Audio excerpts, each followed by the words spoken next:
5 weeds you should be eating, not pulling. Have you ever spent a Saturday afternoon on your hands and knees, yanking plants out of your garden, only to find out later that you were throwing away free food? It sounds crazy, but some of the most nutrient-dense, medicinally powerful plants in the world are probably growing uninvited in your yard right now. Today, we are looking at 5 common weeds that most people destroy on site, but that you should actually be eating. Number 1. Dandelion. Yes, the dandelion. The one you spray, dig up, and curse every spring. Here is what the lawn care industry does not want you to know.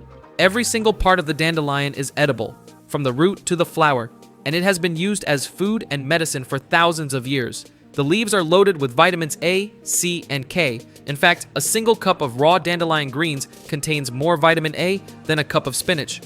The roots support liver detoxification, and the flowers can be used to make a light golden tea or even fermented into dandelion wine. How to use it. Pick the young leaves in early spring before the plant flowers. That is when they are most tender and least bitter. Toss them into a salad with a simple lemon vinaigrette, or wilt them in a pan with olive oil and garlic, just like you would spinach. The next time a dandelion pops up in your garden, thank it, then eat it. Number 2. Lamb's quarters. Most gardeners pull this one out without a second thought, but lamb's quarters, also known as wild spinach, was actually a staple food for Native Americans and European peasants for centuries. And once you taste it, you will understand why. The leaves have a mild, slightly earthy flavor that is almost identical to spinach, but the nutritional profile puts spinach to shame. Lamb's quarters contains more calcium, more iron, and more protein per serving than cultivated spinach. It is also rich in vitamins B1, B2, and C. How to use it. Steam or saute a big handful of the young leaves and stems with butter, a pinch of nutmeg, and a squeeze of lemon. It wilts down exactly like spinach and makes a beautiful, nutrient-packed side dish in under 5 minutes. Once you start recognizing it, you will find it everywhere, and you will never pull it again. Number 3. Chickweed. Chickweed is the soft, low-growing mat of tiny leaves and white star-shaped flowers that shows up in early spring, often before anything else in your garden even wakes up. It loves cool, damp conditions and tends to disappear on its own once summer heat arrives. Most people treat it like a nuisance, but chickweed has been eaten across Europe and Asia for generations, and for good reason. It is an excellent source of vitamin C, calcium, and magnesium. It also contains saponins, natural compounds that help your body absorb minerals more efficiently. How to use it.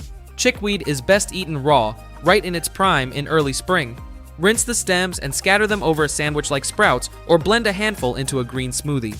Its flavor is fresh and mild, almost like corn silk, and pairs beautifully with cucumber and avocado. Think of it as nature's first harvest of the year, delivered to your doorstep whether you asked for it or not. Number 4. Wood sorrel. You have almost certainly seen wood sorrel. It looks exactly like a clover, with delicate heart-shaped leaves, but it has a secret. Bite into one of those leaves and you get an immediate, bright, lemony punch. That tartness comes from oxalic acid, the same compound that gives rhubarb its zing. Wood sorrel has been used as a trail snack, a salad green, and a flavoring agent across cultures from the Americas to Africa to Europe. It contains vitamin C and a variety of antioxidants, and its flavor makes it one of the most versatile edible weeds out there.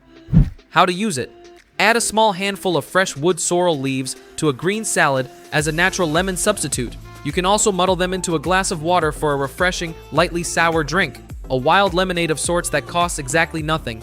One note, like spinach and rhubarb, wood sorrel should be eaten in moderation rather than in large quantities due to its oxalate content.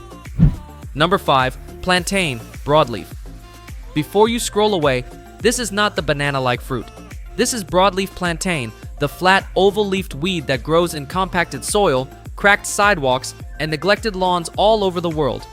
Plantain is one of the most ancient medicinal plants known to humanity.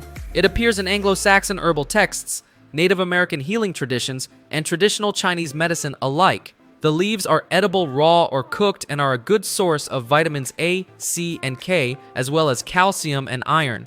But here is what really sets plantain apart. It contains compounds called aucubin and allantoin, which have powerful anti-inflammatory and wound-healing properties. How to use it. Young tender leaves can be chopped and added to salads or soups. The older, tougher leaves are better cooked. Simmer them in broth the way you would cook collard greens. And the next time you get a bug bite or a minor sting while working in the garden, grab a plantain leaf, chew it for a few seconds to bruise it, and press it directly onto the skin. The relief is remarkably fast. So, there you have it. 5 weeds that are not just harmless, they are genuinely, powerfully good for you. The dandelion, the lamb's quarters, the chickweed, the wood sorrel, and the broadleaf plantain. Chances are, at least 2 or 3 of them are growing somewhere on your property right now. The wild garden is already growing. You just have to stop pulling it up. Which of these weeds are you going to try first? Let us know in the comments below. If you found this video helpful, please hit that like button, share it with a friend who needs to put down the weed killer, and subscribe to the channel for more tips on growing and finding your own food. Until next time, life is better when you garden.